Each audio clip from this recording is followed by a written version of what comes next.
La maison sucrée-salée d'après un conte grec. C'était une maison remarquable.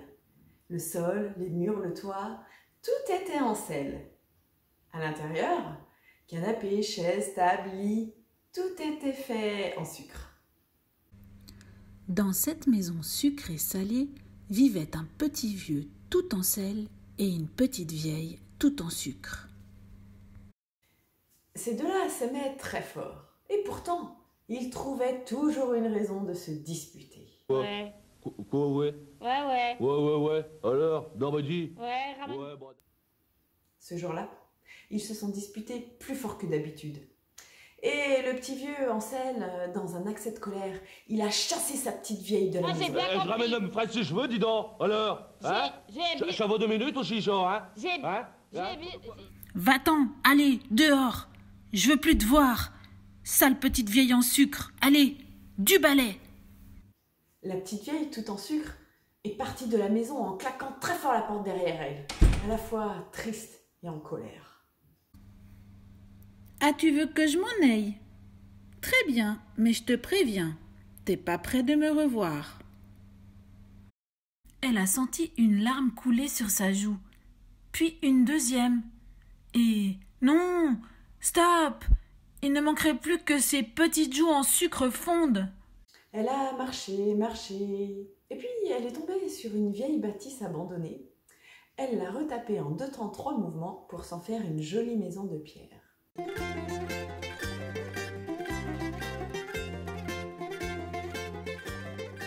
Les jours passèrent, et la petite vieille tout en sucre était de plus en plus malheureuse. Son petit vieux lui manquait.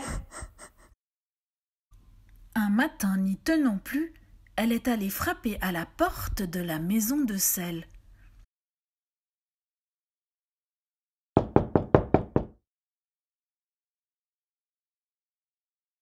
Son petit vieux a ouvert et lui a dit « Non, t'as pas compris que je ne voulais plus te voir !»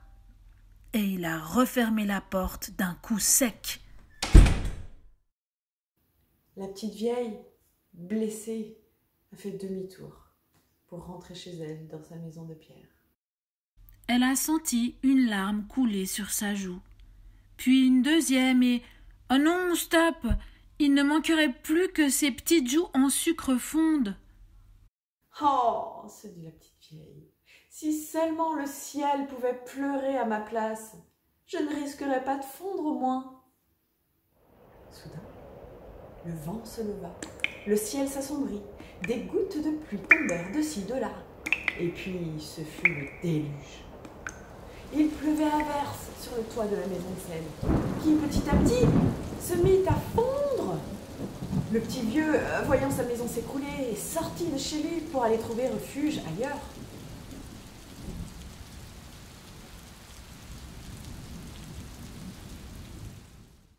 Quand il aperçut la maison tout en pierre de sa petite vieille, il a frappé à la porte de toutes ses forces. « Ouvre-moi! Je n'ai plus de maison avec toute cette pluie !» Alors la petite vieille a ouvert la porte et elle a répondu « Non, je croyais que tu voulais ne plus jamais me revoir. » Et elle a refermé la porte d'un coup sec. Mais elle avait toujours mal au fond de son cœur. Et puis, son petit vieux tout en sel, là, sous la pluie, il allait fondre. Alors, elle a ouvert la porte de sa maison de pierre. Son petit vieux est toujours là devant. Ils se sont regardés dans les yeux pendant quelques instants. Et puis le petit vieux est entré et il s'est jeté dans les bras de sa petite vieille.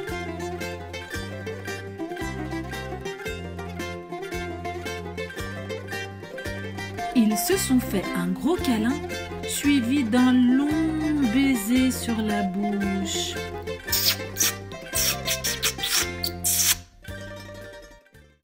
Si long que lorsqu'ils se sont décollés, le petit vieux en sel, il avait un petit goût sucré sur les lèvres. Et la petite vieille en sucre, Elle avait un petit goût salé sur les lèvres. On raconte que depuis ce jour de pluie, ils adorent se faire des bisous. Et surtout, ils ont arrêté de se disputer.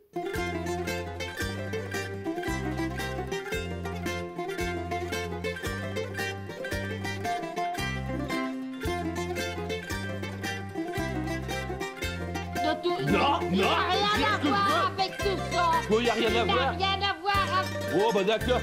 Mon chien n'a rien à voir avec tout ça. Yuki, je suis désolé, t'y dis jamais rien. Hein?